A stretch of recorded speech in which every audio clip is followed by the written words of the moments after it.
Travelling আসলে sports bike কোনোভাবেই suitable না, but at the same time আমি যে ধরনের লং ডিস্টেন্স ট্রাভেল করছি এখানে মোস্ট ইম্পর্টেন্ট ফ্যাক্টর হচ্ছে রিলায়েবিলিটি এবং পাওয়ার। 3বার দেশের বাইরে গিয়েছেন বাইক নিয়ে, সো 3বার আসলে আপনি কী ধরনের বাইক ইউজ করেছেন এবং আপনার পছন্দের বাইক কোনটি?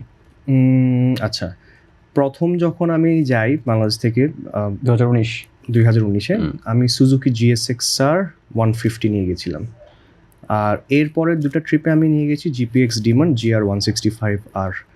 তো দুইটা ব্র্যান্ডের দুইটা মোটরসাইকেল ইউজ করেছি, দুটোই ভালো, দুই রকমের এক্সপিরিয়েন্স দিয়েছে। আর আমরা জানি যে বাংলাদেশের আর দুটো স্পোর্টস বাইক, মানে যেটা নোট করার মতো একটা বিষয়, ট্রাভেলিং আসলে স্পোর্টস বাইক কোনোভাবেই সুটেবল না। পদ্মা সেতু, মেট্রো রেল এবং এলিভেটেড এক্সপ্রেসওয়ে নির্মাণের গর্বিত অংশীদার Bashundhara cement. But at the same time আমি যে ধরনের লং ডিস্টেন্স ট্রাভেল করছি এখানে মোস্ট ইম্পর্টেন্ট ফ্যাক্টর হচ্ছে রিলায়েবিলিটি এবং পাওয়ার। কারণ পাওয়ার যদি না থাকে, আমি এত লাগেজ নিয়ে দেখা যাচ্ছে কন্টিনিউয়াসলি হাইওয়েতে রাইড করব, তো ইঞ্জিনের উপর প্রেশার পড়বে, তো আমি তো বারবার কাজ করাতে পারবো না, সব জায়গায় স্পেয়ারস নাও পেতে পারি। তো আমার এমন একটা বাইক লাগবে বা এমন বাইক দরকার যেটা আমাকে রাস্তায় ভোগাবে না। তো এইভাবে চিন্তা করে আমি রিলায়েবল বাইক চেষ্টা করেছি নেওয়ার, GSX-R সুজুকি যেহেতু একটা ভালো ব্র্যান্ড, তো প্রবলেম হয়নি আলহামদুলিল্লাহ। আর সেই সাথে দেখা যাচ্ছে GSX-R ইঞ্জিন বলেন বা পাওয়ার বলেন ভেরি গুড ওই সময়টার হিসাবে, তো প্রবলেম হয়নি। আর 2022-23-এ GPX Demon নিয়ে গেছিলাম। GPX 2022-এ যখন নিয়ে যাই, ইট ওয়াজ অ্যান এক্সপেরিমেন্টাল ট্যুর, কারণ GPX মানে খুবই রিলেটিভলি নতুন ব্র্যান্ড বাংলাদেশে। 2021-এ লঞ্চ হয়েছে, 21 থেকে আমি ইউজ করছি। তো আমি চিন্তা করলাম যে না, এটা নিয়ে আগে ইন্ডিয়া ট্যুর করি, অল ইন্ডিয়া ট্রিপ করি, তারপরে যদি দেখি যে না আমাকে ভালো ব্যাকআপ দিয়েছে, তারপর আমি 10টা বা 11টা দেশের যে ট্রিপটা প্ল্যান করছি ওখানে নিয়ে যাব।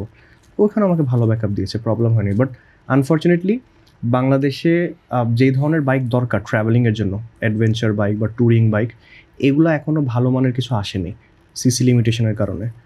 আর সেই সাথে 2023-এ যখন আমি ট্রিপে ছিলাম, ওই সময় হচ্ছে বাংলাদেশের সিসি লিমিট 165 থেকে 375 পর্যন্ত করা হয়েছে, এটা তখন ঘোষণা দেয়। তখন মনে হলো যে না, মেবি হয়তো ভালো অপশনস পাবো। এখন জানতে চাই সেটা হচ্ছে যে, একটু থামাই আপনাকে, আপনি যেটা বলছিলেন যে হাই স্পিড দরকার ছিল রাইডিং এর ক্ষেত্রে, তো আপনি যতগুলো কান্ট্রিতে মুভ করেছেন, প্রত্যেকটা কান্ট্রিতে তো আমাদের দেশের চেয়ে অনেক বেশি লিমিট, সিসি লিমিটগুলো, সেখানে আপনার এই যে 150 বা 160 এটা চালাতে খুব বেশি বেগ পোহাতে হয়েছে কিনা?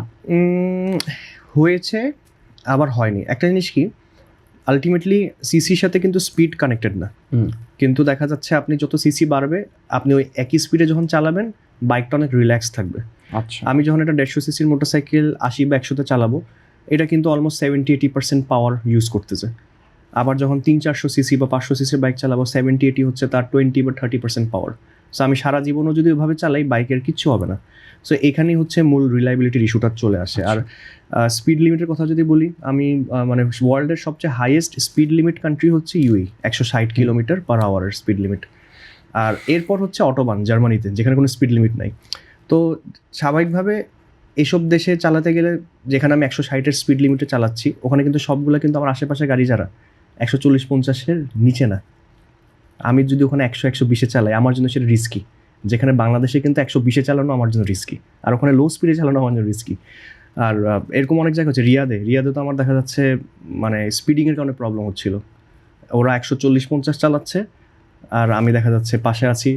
রিয়াদের ড্রাইভারগুলো আরও খারাপ, খুবই টেকনিক্যালি, দেখা যায় হর্ন দেয় না, মানে ব্লিঙ্কার্স দেয় না, ধাপধুপ, অনেক রাফ অ্যান্ড টাফ চালায়। তো এনিওয়েজ প্রবলেম হয়েছে। বাট যদি আপনি যেটা বলতেছিলেন যে আপনার প্রশ্নটা, যে আপনি এই আপনার রাইড করার ক্ষেত্রে আপনি খুব বেশি বেগ পোহাতে হয়েছে কিনা? হ্যাঁ, কিছুটা হয়েছি। যেমন একটা কথা বললাম আপনাকে, UAE, সৌদি আরবিয়ার ডেভেলপড কান্ট্রিজগুলোতে একটু আমার চালাতে প্রবলেম হয়েছে পাওয়ারের জন্য। একইভাবে দেখা যাচ্ছে অন্যান্য দেশে কিন্তু স্পিড লিমিট বা এশিয়ান কান্ট্রিজে কিন্তু 80-100, এটা দেখা যাচ্ছে গুড এনাফ।